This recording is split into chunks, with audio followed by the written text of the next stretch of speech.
आपले कार्यक्रमाचे अध्यक्ष सन्माननीय डॉक्टर गणेशजी चंदनशिवे, त्याचप्रमाणे आपल्या प्रमुख पाहुण्या भारती पवार मॅडम आणि इथे मंचासमोर उपस्थित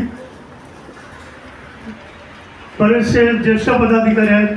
माजी अध्यक्ष आहेत तिथे सायमन मार्टिनजी, सौ संगीता अरगुने, त्याचप्रमाणे अनिलराज ढोकळे आणि माजी कार्यवाह रेमंड सर आणि इतर सगळेच मान्यवर आहेत. कोमसापचे सरांना माझा नमस्कार.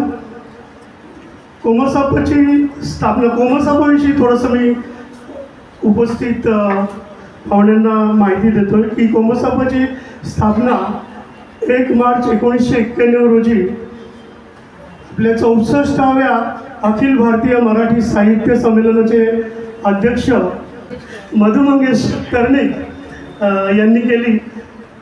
समाजातील आणि कोकणातील साहित्यिकांना त्यांच्या कलागुणांना वाव देण्यासाठी, उत्तेजन देण्यासाठी, तसेच त्यांना व्यासपीठ उपलब्ध करून देण्यासाठी ही स्थापना केली आणि तिचे कार्यक्षेत्र सिंधुदुर्ग, रत्नागिरी, रायगड, ठाणे, त्याचप्रमाणे मुंबई उपनगर आणि आत्ताचे 2014 सालापासून आपले पालघर हे कोकण मराठी साहित्य परिषदेचे कार्यक्षेत्र राहिलेले आहेत.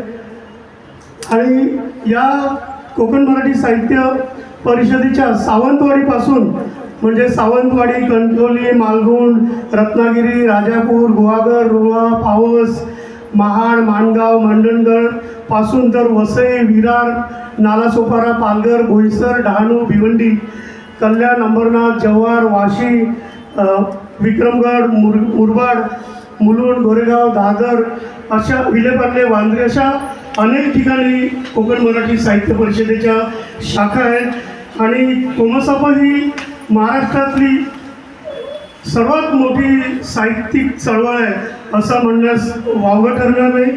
या कोमसापातर्फे एक दैवार्षिक देखील प्रसिद्ध केलं जाते जपूरजा नावाचं. आणि कोकणातील साहित्यिकांना कादंबरी, कथासंग्रह, कविता, चरित्र, आत्मचरित्र, समीक्षा, ललित गद्य, बाल वाङ्मय, संकीर्ण, वैचारिक, नाटक अशा विविध प्रकारात दरवर्षी पारितोषिक देण्याचं काम कोकण मराठी साहित्य परिषदेतर्फे केलं जाते. आपल्या वसई शाखेची नवीन कार्यकारिणी 3 ऑगस्ट रोजी अस्तित्वात आली आणि आपण शुभारंभाचं एक संमेलन, दुर्वांकूर काव्य संमेलन कळंब वसई येथे आपण संपन्न झालं. परंतु तिथे जागेवर अभावी आपण ते खुलं संमेलन ठेवू शकलो नाही आणि म्हणून एक खुलं साहित्य संमेलन ठेवावं अशी सर्वांची इच्छा होती. त्यामुळे हे आजचं संमेलन, कवी संमेलन ठेवण्यात आलेलं आहे. परंतु त्या जोडीला आपण गायकांची किंवा गायनाची देखील जोड दिलेली आहे. मित्रांनो, नेहमी आपण कवी संमेलन आयोजित करतो तिथे कविता सादर करणारे आणि फक्त कविता ऐकणारेच असतात किंवा कवितेची आवड असणारे लोक असतात. मग अशा कार्यक्रमात जर गायक किंवा गाण्याची आवड असणारे श्रोते आपल्याला लाभलं तर किती बरं होईल असा एक विचार आला. तसेच गाण्यांच्या कार्यक्रमाला देखील कवी असले तर किती मजा येईल आणि किती चांगली गोष्ट असेल असा विचार आमच्या मनात आला आणि त्याचे फलित म्हणजे हा आजचा कार्यक्रम आहे. कविता म्हणजे कमीत कमी शब्दात भावना, विचार आणि कल्पना व्यक्त करण्याचा एक साहित्य प्रकार आहे. तर गाण्यामध्ये शब्द, संगीत आणि गायकाचा आवाज यांचा समावेश असतो. कविता वाचताना किंवा ऐकताना तिच्यातील शब्दांचे सौंदर्य आणि विचार हे महत्त्वाचे असतात. तर गाणे ऐकताना शब्दांबरोबरच संगीत, स्वर आणि आवाज हे मुख्य घटक असतात. आणि आपल्या कवितेचे गाणे होताना पाहणे तर एकदम अत्यानंदाची गोष्ट असते. इथे उपस्थित असलेल्या ज्योती पालिकाराव त्यांच्या बऱ्याचशा गाण्यांच्या कवितांची गाणी झाली आहेत, गझलांची गाणी झालेली आहेत. पल्लवी परुळेकर बनसोडे, नुकताच आपण एक गणपतीचं गाणं मगाशी लावलेलं होतं ते त्यांनी लिहिलेलं गाणं आहे. त्याचप्रमाणे संगीता अरगुने मॅडम यांच्या देखील कवितेचं गाणं झालेलं आहे. त्यांना कवितेचं गाणं होण्याचा जो अनुभव आहे असे कवी देखील आपल्यात आज उपस्थित आहेत. जसं मित्रांनो, कवितेचं पुस्तक होण्यास वेगवेगळ्या प्रक्रियेतून जावं लागतं. जसं की मुद्रित शोधन, अक्षर जोडणी, मुखपृष्ठ, पुस्तक छपाई आणि प्रत्यक्ष प्रकाशन समारंभ, तशाच विविध प्रक्रियेतून एका कवितेला तिचं गाणं होण्यासाठी जावं लागतं. खास करून मी कवींना सांगतो की ज्यांना इच्छा असते आपल्या कवितेचं गाणं होतं, सर्वात आधी संगीतकार गाण्याला चाल लावतो, मग संगीत संयोजक त्याचा म्युझिक ट्रॅक बनवतो.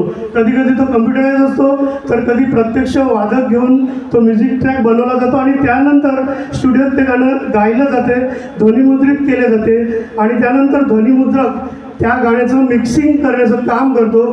तेव्हा कुठे गाण्याचा फक्त ऑडिओ आपल्या हाती पडतो. पुन्हा ते शूट करायचे झाल्यास त्याची स्टोरी लाईन बनवायला लागते. मुख्य नायक, नायिका, इतर पात्रे असतील तर ते सर्व सहकलाकार, कॅमेरामन, मेकअपमन यांच्या तारखा जुळवून चित्रण स्थळ पक्के करून वेगवेगळ्या प्रॉपर्टीज जमा करून सोबत घेऊन मग शूटिंग केले जाते.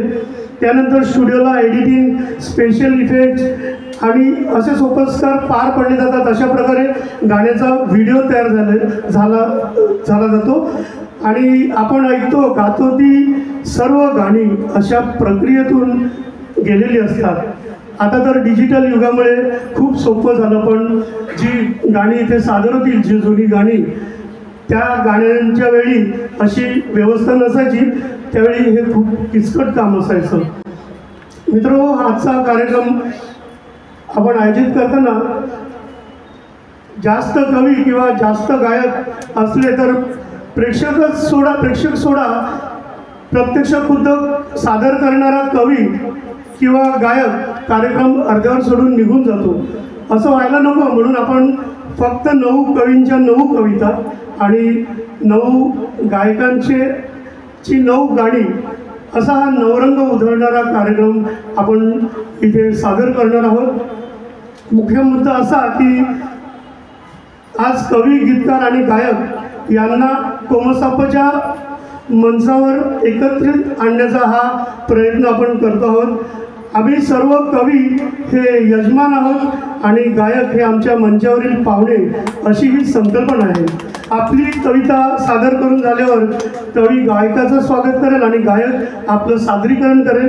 समोर कविता व गाण्यावर प्रेम करणारा श्रोतावर्ग आहे, त्यांना हा प्रयत्न नक्कीच आवडेल.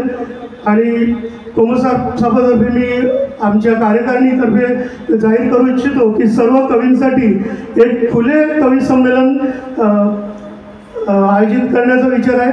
त्यात सर्व कवींनी आपला सहभाग नोंदवावा.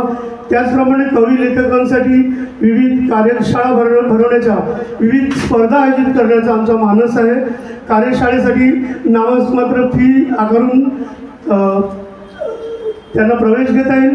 मात्र कोमसापच्या सदस्यांसाठी ही प्रवेश फी माफ असेल किंवा त्या फीमध्ये सवलत देण्याचा आम्ही प्रयत्न करू. कोकण मराठी साहित्य परिषद वसईच्या वतीने मी इथे उपस्थित प्रमुख पाहुणे, सर्व गायक, रसिक श्रोते यांचे स्वागत करतो. आजच्या कार्यक्रमाचे अध्यक्ष डॉक्टर गणेश चंदन शिवे, त्याचप्रमाणे उत्तेजिका सौ भारती पवार यांचे स्वागत. कार्यकारिणीतील सर्व सहकाऱ्यांचे मला मोलाचे सहकार्य आहे. ज्येष्ठ गझलकारा ज्योती बालिकाराव, ज्येष्ठ कवी सायमन मार्टिन, त्याचप्रमाणे कवयित्री संगीता अरबुले, त्याचप्रमाणे रेमन मचाडो सर, अशी सगळी सहकारी मंडळी आहे. आणि महत्त्वाचं म्हणजे आमचे कोषाध्यक्ष सिडनी मोरायस हे खूप चांगल्या प्रकारे आपलं काम करतात. व्यवस्थित सदस्यांची नोंदणी करण्याचं, त्यांना वेळेवर पावत्या बनवण्याचं, असं सगळं सोपस्कार, बँकेचे सगळे सोपस्कार ते पार पडत असतात. तर ह्या सगळ्या कार्यकारिणीमुळेच आपण चांगल्या प्रकारे काम करू शकतो. त्याचप्रमाणे कुणाची नावे राहिली असतील तर मी क्षमा मागतो. इथेच थांबतो. जय हिंद, जय महाराष्ट्र.